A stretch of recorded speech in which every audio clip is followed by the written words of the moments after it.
I wasn't surprised to see this, but I'm definitely disappointed. 29 Ford dealers have dropped out. Hello my friends, welcome to the channel. I'm the Electric Viking. My name's Sam Evans. I'm coming to you from Bangkok in Thailand. Thank you for tuning in. It's great to see you. Ford has made some changes to its electric car platform. 29 dealers have dropped out as a result of those changes. Now, keep in mind that there is many dealers who haven't signed up and are currently suing Ford because they believe that Ford's their new program to exclude dealers from electric cars if they can't come up with about $1.5 million means that it's unethical. Now, I think those dealers have a point. Will they win? They actually might win, considering there's a lot of them together. There's a pretty good point they have here. Now, dealers in North Carolina are the latest group to file a legal challenge against Ford after the EV program was changed, following similar actions in New York and Illinois. Ford has some pretty serious challenges, pretty serious issues on hand right now. 29 Ford dealers have dropped out of the automaker's EV certification program. That just means you can't sell Ford's EVs unless you sign with the program, pay the money. Basically, there's not really two options. There's really only one option, which is about $1.5 million US. If you're a small dealer, that's pretty hard to come up with that kind of money, right? So you can see why some dealers aren't very happy. Now, the reason is a response to complaints raised by a majority of state dealer associations. Ford said 1,891 retailers or dealers have now enrolled in the Model E program, which is a decrease of 1.5% from 1,920 that originally signed up.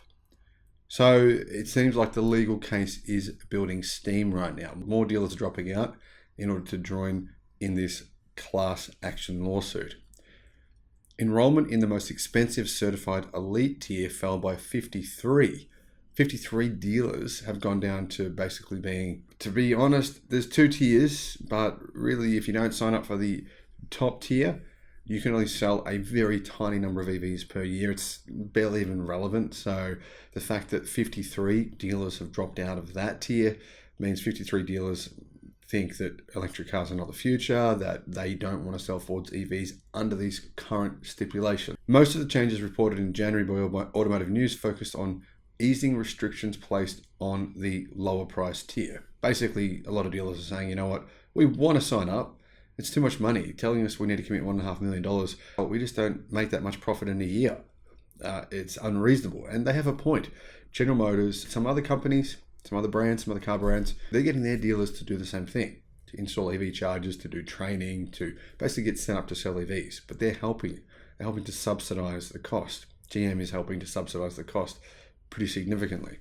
It is important that dealers have the option to do what they believe is best for their business and their customers, said Ford. As we continue to scale our EV volumes, our second enrollment period will open up for 2027 to 2029. Strange. Among the changes, Ford said dealers no longer had to operate public electric vehicle chargers around the clock.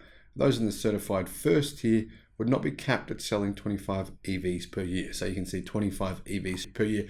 You pay $600,000 US, you can only sell 25 cars per year. I don't know why anyone would even bother signing up to that. That seems ridiculous to me. Some retailers are concerned about the program, and for good reason. There has now been opposition from 30 state dealer associations. That's 30 state dealer. In other words, 30 out of 50 states are opposing this. Meanwhile, a group of 46 Ford dealers in North Carolina this month filed a petition challenging the program's legality with the state's Commissioner of the Division of Motor Vehicles following similar legal actions in New York and Illinois. The petition amounts to a lawsuit, since the Commission is the legal authority that regulates these issues. The dealers waited to see what changes Ford would make to the Model E program at NADA, and unfortunately, those changes were clearly insufficient to address dealers' concerns, said Sean Mercer, an attorney at Base Sox Mercer, which represents the dealers. It was not enough to address unlawful aspects of the program or to remove the valid concerns about excessive intrusion by Ford into dealers' day-to-day operations. So, interesting they're saying this, yeah? Excessive intrusion by Ford into dealers' day-to-day operations. Now, I think what they're saying there is Ford is trying to prevent us from selling cars above MSRP. the ones that are in demand, and we don't like that. That's what I think that's more about.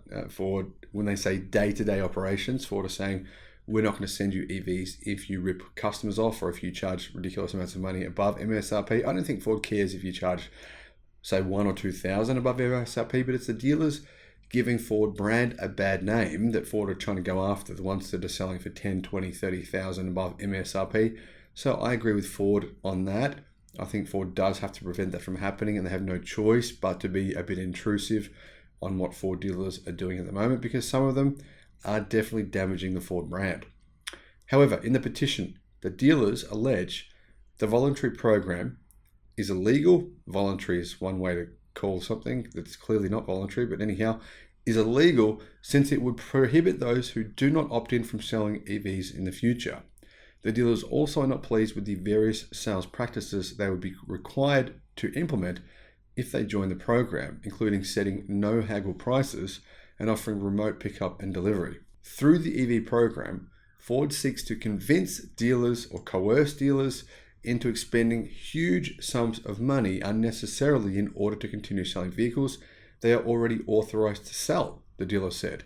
Ford's EV program will serve to reduce the number of Ford dealers in North Carolina. That's the whole point for Ford. That's what they're trying to do, reduce the number of dealers, and further restrict consumer access to electric vehicles, particularly those citizens residing in parts of North Carolina outside of the largest cities.